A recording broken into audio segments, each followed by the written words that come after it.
Assalamualaikum warahmatullahi wabarakatuh. Salam budaya.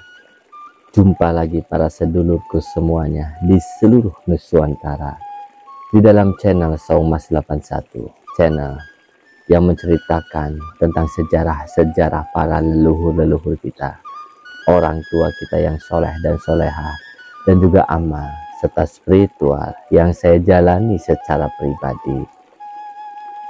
Apa kabar para sedulur? Mugi-mugi para sedulur selalu diberikan kesehatan, waluya jati kelawan rahmat lan hidayah saking kersanipun Gusti Allah Subhanallahu wa ta'ala. Amin amin ya robbal alamin.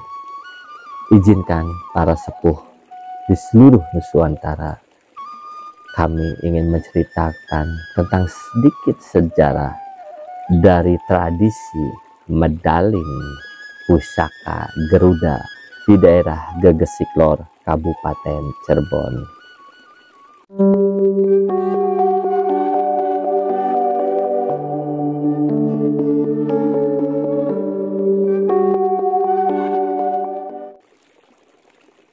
Bagi para sedulur yang baru menemukan channel Saumas 81, selamat datang dan selamat bergabung. Bagi yang sudah mensubscribe, like, serta menjalin komunikasinya di dalam komentar, saya secara pribadi mengucapkan terima kasih. Mugi-mugi rezeki para sedulur, rezeki yang jauh didekatkan, yang di atas diturunkan, yang di bawah dinaikkan, dideraskan bagaikan air jam-jam yang terus mengalir tiada henti. Amin amin ya robbal alamin. Bismillahirrahmanirrahim. Bismillah khususan para sesepuh-sesepuh Cirebon dan Kabupaten. Syai'ulillahilamul al-fatihah. Jangan berjalan. Amin. Saya ingin sedikit temaram. Hari ini saya ingin sedikit temaram di pertemuan saat ini. Remang-remang membuat hati menjadi tenang, membuat sesuatu menjadi yang dikenang. Ngomong apa tuh? Malam hari ini di pertemuan saat ini ingin sekali cahayanya hanya remang-remang para sedulur. Entah kenapa. Bismillahirrahmanirrahim. Tradisi medaling pusaka Garuda Gegesik, Kabupaten Cirebon, kembali digelar para sedulur di Desa Gegesiklor. Acara tahunan yang bertepatan dengan bulan Maulud, yaitu menjadi momen yang ditunggu-tunggu oleh masyarakat di sekitarnya. Ketika pusaka Garuda peninggalan nenek moyangnya dikeluarkan dan diperlihatkan ke masyarakat serta diarak keliling. Kuncen buyut Garuda Pak Munadi atau biasa dipanggil Pak Madi menceritakan buyut Garuda merupakan benda peninggalan nenek moyang yang ada di Gegesiklor yang terus tetap terjaga hingga sampai saat ini. Dan hanya setiap setahun sekali setelah pelal muludan yang dilakukan di Cirebon selesai, barulah di daerah Gegesiklor mengadakan yang namanya medaling pusaka Garuda. Buyut Garuda biasanya dipanggilnya gitu, buyut Garuda, bukan pusaka Garuda, tapi sama sajalah, ibaratnya menghormati peninggalan nenek moyang. Buyut Garuda ini adalah sebuah benda yang berbentuk naga yang terbuat dari kayu, dan ini menurut cerita turun-temurun di masyarakat bahwa bermula saat itu ada orang yang sedang mencari ikan di Sungai Ciwaringin. Jadi di situ terdapat sebuah sungai yang cukup lumayan besar ya, kalau sedulur. Nah, disebutnya Sungai Ciwaringin. Dengan memasang nanco, yaitu sebuah jaring, maksud agar ikan dengan mudah didapat dan sekali memancing juga banyak. Tapi anehnya, setiap jaring yang ditebar itu yang kena itu kayu, gelondongan sebuah kayu. Kayu itu dilepas kembali, terus mancing kembali, menebar jala kembali. Tapi anehnya kayu itu yang tertangkap kembali. Begitu seterusnya para sedulur, tetap kayunya dibuang.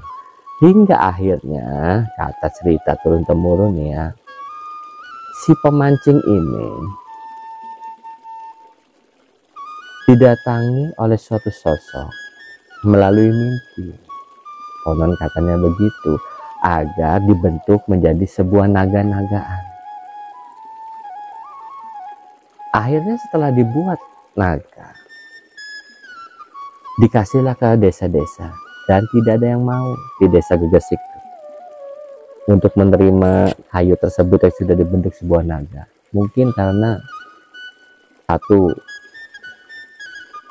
yang pertama agak sedikit seram bentuknya para sedulur, dan yang kedua itu rakitan. Jadi tanduknya itu juga dadak dipasang gitu para sedulur. Jadi rakitan tidak seutuhnya dibikin sebuah naga, jadi dirakit terpisah. Tidak ada yang mau para sedulur, yang mau hanya di daerah Gegesik Lor, hingga menjadi sebuah simbol desa tersebut sampai saat ini. Ya para sedulur, dilanjut. Buyut Garuda hanya dikeluarkan setahun sekali saat muludan.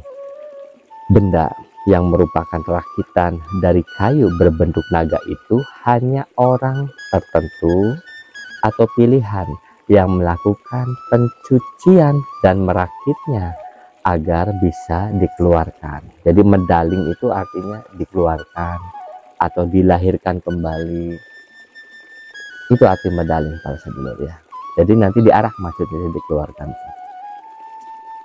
Setelah dikeluarkan dari tempatnya, kemudian diarak para sedulur. Dan tidak hanya buyut Garuda ini saja yang diarak, ada juga arak-arakan yang berbentuk macan, binatang-binatang yang lain, bahkan tokoh-tokoh. Jadi ada yang berbentuk arak-arakan lain selain dari buyut Garuda itu sendiri. Kesimpulannya adalah para sedulur, saya sendiri jarang untuk melihat ini, dan kebetulan hanya sesekali. Udah lama itu juga para sedulur. Di sini kita tekankan bukan kepada musyrik ya, kembali lagi kepada suatu sejarah, mitos dan legenda yang terdapat di setiap daerah masing-masing. Jadi ketika masyarakat tersebut, masyarakat di daerah Gegesik Lor mengadakan pesta tersebut, bukan berarti mereka memuja kepada si buyut Garuda ini, tidak. Buyut Garuda ini hanya sebagai wasilah, sebagai simbol untuk kita mengabdi kepada Gusti Allah Subhanahu wa Ta'ala. Kebesarannya melalui sebuah benda yang ditonton, bukan mengabdi kepada buyut Garuda itu sendiri. Adapun toh kalau ada wewangian kayak dupa-dupaan, bio atau apapun, bahkan ada yang bawa kenteng, itu kan ciri-ciri ya, namanya juga binatang. Kebo juga biasa dipakai kalung, kenceng-kencengan begitu ya para sedulur ya. Bukan berarti memanggil roh-roh atau apa, tidak. Ambil rame baik, tidak segitu para sedulur. Dan aroma dupa, aroma itu kan jadikan wangi yang penuh dengan orang sesak segitu banyaknya. Kalau tidak ada wewangian kan baunya apa? Seperti itu para sedulur kalau kita simak. Jadi jangan terlalu berlebihan dalam menanggapi segala sesuatu yang berkaitan dengan budaya dan tradisi. Terkadang kalau kita tidak memahami dan bukan orang tersebut, dalam arti masyarakat tersebut, lebih baik kalau tidak mengerti mending diem, nonton, udah gitu aja. Nggak usah ngomong yang macam-macam. Nggak usah, malah akan menjadi sebuah perselisihan. Cinta damai baik, rukun akur saling mewangi, asa asilan asu ya para sedulur ya. Mudah-mudahan sejarah singkat tentang buyut Garuda atau pusaka Garuda ini menjadi menambah suatu khasanah sejarah di kabupaten dan juga di kota Cirebon itu sendiri. Saya secara pribadi mengucapkan mohon maaf jika ada kesalahan dalam menceritakan sebuah sejarah. Jikapun ada nilai-nilai tambahnya, maka mudah-mudahan ini menjadi suatu pariwisata budaya yang bisa menambah pundi-pundi di masyarakat daerah Gegesik Lor itu sendiri. Ya kalau dulu kan apa biayanya nggak hanya puluhan juta, ratusan juta nih kayak gini nih kalau dulu mengadakan ini nih ratusan juta. Saya pernah menanyakan kepada teman saya yang ada di sana, oh lumayan besar biayanya, ratusan juta untuk yang begini juga luar biasa ya. Ririungan, patungan masyarakat sekitar. Saya pamit kalau dulu, mohon maaf jika ada salah munalan muni pula pamit. Assalamualaikum warahmatullahi wabarakatuh. Salam budaya.